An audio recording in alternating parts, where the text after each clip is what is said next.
Salut à toutes et à tous, c'est Axe et on se retrouve aujourd'hui pour une vidéo débrief en bref sur Raw et SmackDown. Donc sans plus tarder, commençons tout de suite avec Monday Night Raw.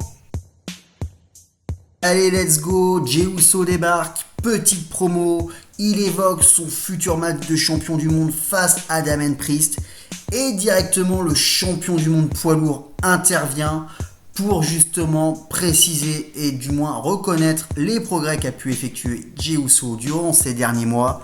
Mais il a été très clair, l'avertissement est lancé, Jey Uso sera la première victime de Damian Priest.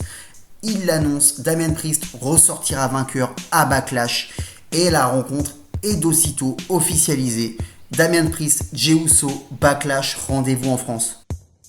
On retrouve ensuite le match pour les titres de champion du monde par équipe de la WWE entre Awesome Truth et DIY. Au terme de la rencontre, Awesome Truth parvient à conserver les titres de champion du monde par équipe grâce à un Skull Crushing Finale porté par le Miz sur Johnny Gargano. Gunther effectue son retour après sa défaite à WrestleMania 40 face à Sami Zayn.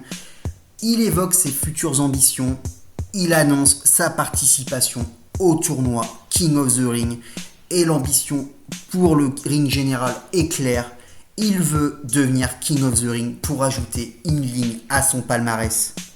Suite à ces déclarations, le New Day va débarquer et Xavier Woods va rappeler à Gunther qu'il est actuellement le King of the Ring et qu'il compte bien rééditer l'exploit une nouvelle fois.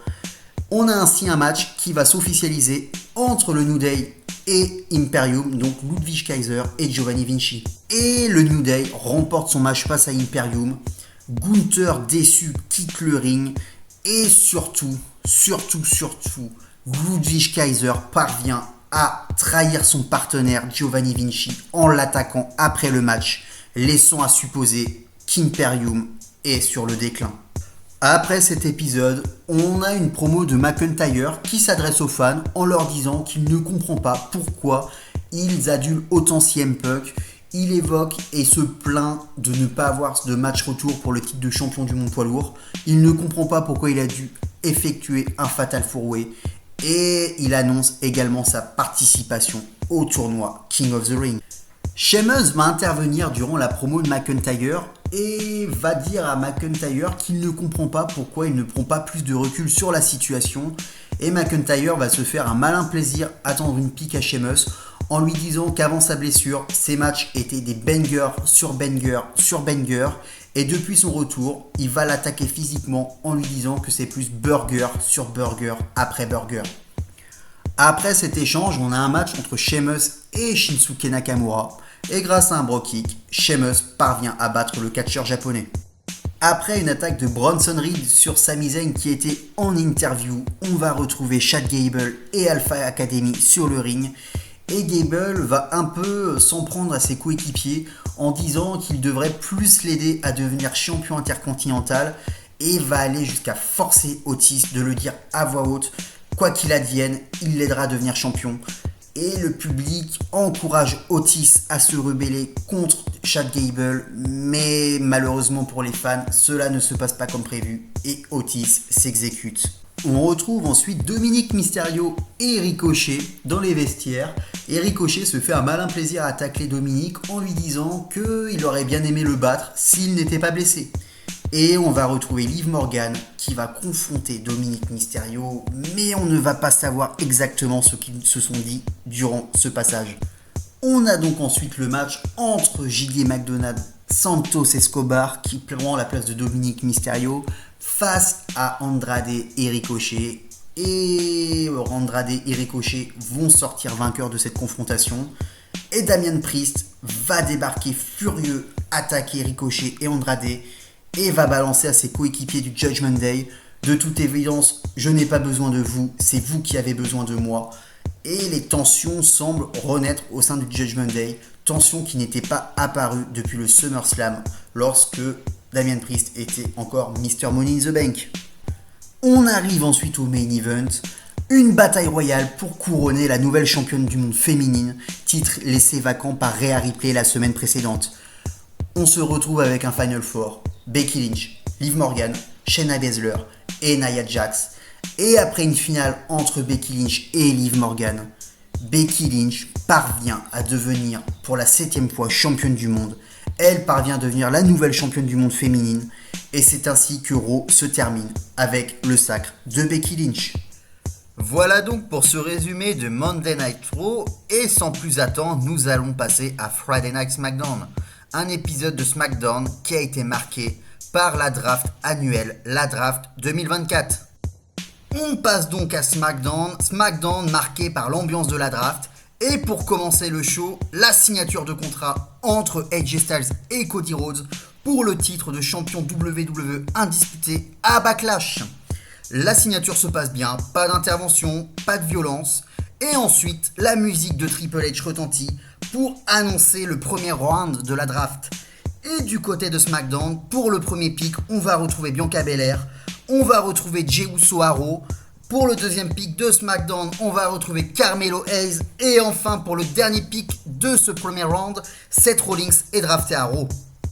Cody Rhodes ayant été aux abords de Triple H pour ce premier round, on a la musique de Carmelo Hayes qui retentit. Et tout de suite, une promo entre lui et Cody Rhodes a lieu. Et cela débouche à une conclusion. Un match entre les deux hommes sera le main event de ce SmackDown. On a ensuite un 2 contre 2, un match par équipe, la LWO représentée par Rey Mysterio et Dragon Lee face à Legado del Fantasma représenté par Angel Garza et Humberto Carrillo.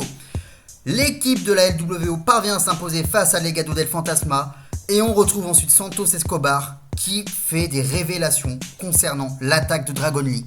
Un clip vidéo apparaît et on s'aperçoit que Carlito est l'auteur et celui qui a blessé Dragon Lee durant le post-WrestleMania, permettant ensuite à Andrade d'intégrer le match. On retrouve ensuite le second round de la draft, second round qui est présenté par Michelle McCool et Tori Wilson, et 4 nouveaux noms sont annoncés. Du côté de SmackDown, Randy Orton est drafté dans le show bleu, Bron Breakker qui a battu le soir même Cedric Alexander est drafté du côté de Raw, Nia Jax est draftée à SmackDown et Liv Morgan retourne, du moins reste à Monday Night Raw. Après ce second round, nous avons donc l'officialisation d'un nouveau match pour Backlash. Les titres par équipe féminin des Kabuki Warriors seront remis en jeu face à Bianca Belair et Jade Cargill. Lorsque Bianca Belair est en promo sur la rampe de SmackDown, on retrouve donc l'attaque qui était poursuivie plus tôt dans le vestiaire entre Kevin Owens et la Bloodline. On retrouve une attaque de Kevin Owens sur Tama Tonga, mais très rapidement ça dégénère pour le catcheur québécois et Solo Sikoa intervient pour passer à tabac Kevin Owens. Randy Orton intervient et vient secourir son ami Kevin Owens des mains de la Bloodline. Nous arrivons donc au troisième round de la draft, une troisième round qui est annoncée par les Dudley Boys. Du côté de SmackDown, on va donc retrouver LA Knight. Raw, Ricochet va être drafté, la Bloodline va rejoindre SmackDown et Sheamus rejoint Monday Night Raw. Nous avons donc ensuite un match féminin, Tiffany Stratton face à Naomi et ce match va se solder par une victoire de Naomi par disqualification à la suite d'une intervention de Nia Jax qui va s'en prendre à la catcheuse ainsi qu'à la championne de la WWE Bayley.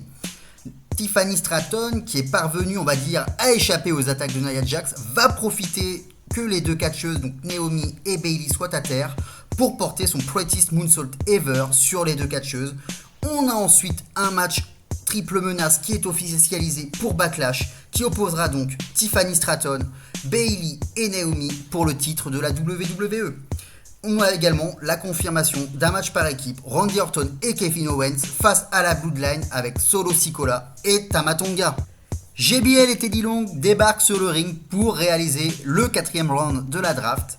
On va ainsi retrouver AJ Styles à SmackDown. Alpha Academy va être transféré du côté de Raw. Andrade, qui était initialement à Raw, rejoint SmackDown. Et une superstar de NXT, Kiana James, rejoint Monday Night Raw. Le show se conclut par le main event de la soirée. Carmelo Hayes face à Cody Rhodes. Et Cody Rhodes parvient à battre le nouveau venu à SmackDown, Carmelo Hayes, grâce à son Crossroads pour le compte de 3. Et c'est ainsi que se termine le show. Et voilà, c'est la fin de ce débrief de la semaine pour Raw et SmackDown. J'espère à toutes et à tous que ça vous aura plu. N'hésitez pas à liker, à retweeter, le pouce bleu, partager autour de vous. Bref, n'hésitez pas. Je vous remercie pour votre écoute. À très vite. Bisous.